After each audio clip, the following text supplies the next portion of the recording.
Ladies super star అలాగే brilliant director 'Krish' గారి డైరెక్షన్‌లో వచ్చిన సినిమా 'ఘాటి'. నీకు ఈ సినిమా నచ్చిందా అంటే యెస్. ఈ సినిమా నాకు ఒక 50% నచ్చింది. 50% నచ్చలేదు. అంటే ఫస్ట్ హాఫ్, సెకండ్ హాఫ్ లెక్క నాకు నచ్చింది, నచ్చలేదు. ఎందుకంటే ఈ సినిమా ట్రైలర్ కట్ పోర్షన్‌లోనే నాకు 'భాగమతి రిటర్న్స్' లాగా అనిపించింది. ఎందుకంటే మనకి సినిమా యాక్సిడెంట్‌గా అట్నే ఉంటది. 'భాగమతి'లో కూడా సేమ్ ఇలాగే ఇన్వెస్టిగేషన్ స్టార్ట్ అయ్యి ఉంటది. తర్వాత ఏందంటే ఏం చేశారు? ఒక వాళ్ళేదో మంచి చేద్దాం అనుకుంటే వాళ్ళకేదో జరిగి ఒక పాలిటిక్స్ ఎంటర్ అయ్యి వాడిని స్కామ్ చేస్తుంటే హీరోయిన్ వాళ్ళ భర్తని చంపేసి, తర్వాత హీరోని ఇన్వెస్టిగేషన్ చేసి తన మీద కేసు పెడదాం అనుకుంటారు.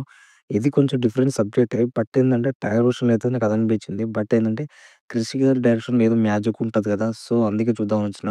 బట్ డిసప్పాయింట్ చేశారు భయ్యా. ఎందుకంటే స్టోరీ వైస్‌గా చూసుకున్నా కూడా ఎందుకో 'క్రిష్' గారు డిసప్పాయింట్ చేశారు. మెయిన్‌లీ ఈ విలన్ గురించి మాట్లాడుకోవాలి. చాలా బాగా చేశారు. ఈ విలన్ లేకపోతే సినిమా లేదు. తన పెర్ఫార్మన్స్‌కి చాలా న్యాయం చేశారు. ఎందుకంటే, ఇతను లేకపోతే అసలు సినిమా మనం సరిగ్గా చూడలేము. అంటే విల్లనిజం ఎంత వర్కౌట్ అయితే అంత మంచిగుంటది.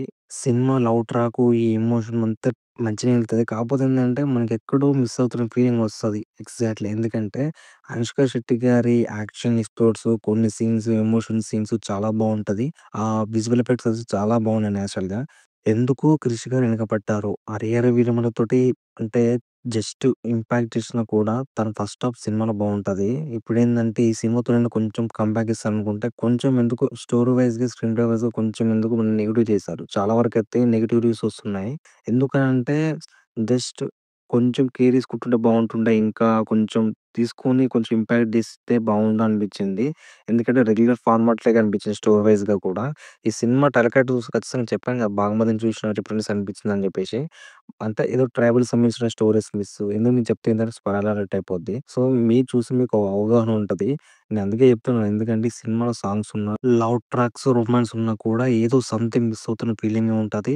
ఎందుకంటే కొంచెం బోర్ టైప్ అనిపిస్తది. ఎందుకంటే మీరు సరిగ్గా కనెక్ట్ కాలేరు. ఎందుకంటే ఒక మైండ్‌లో మీరొకటి పెట్టుకొని ఎళ్తారు కాబట్టి. బేసికల్లీ ఏందంటే స్టోరీ ప్లాట్ వైస్ చూస్తే యెస్. ఈ సినిమాని మనం ఎంజాయ్ చేయొచ్చు. ఎందుకంటే మన మైండ్‌లో ఒకటి అనుకుంటాం కాబట్టి ఆ మైండ్ సెట్ బట్టి పోతే మనం సినిమా ఎంజాయ్ చేయలేం. బట్ ఏందంటే జనరల్‌గా చూసుకుంటే బానే ఉంటది. కొంచెం కొత్త ఫీల్ ఉంటది. కొంతమందికి రిఫరెన్స్ అనిపిస్తది. ఏదో ఒక సినిమా ప్లాట్ టైపు. జస్ట్ ఏందంటే మన ట్రైలర్‌లో అర్థమైపోయింది.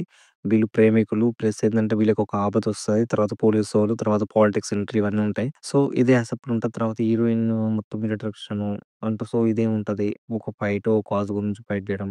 ఏదైనా సరే సినిమాని చూసే విధానం ఉంటది. నచ్చితే పర్లేదు. కొంచెం స్టోరీ వైస్‌గా చూసుకుంటే సినిమా బానే ఉంటది. కొంతమందికెక్కదు. నాకైతే ఎక్కింది. కొంచెం ఎక్కలేదు. సినిమా అయితే పర్లేదు చూడొచ్చు అనిపించింది. నెగెటివ్ పాయింట్స్ ఏం లేవు. మోరల్ ఆఫ్ ది స్టోరీ ఏంటంటే నీకు నచ్చిన సినిమా నాకు నచ్చదు. నాకు నచ్చిన సినిమా నీకు నచ్చదు. So, your wish.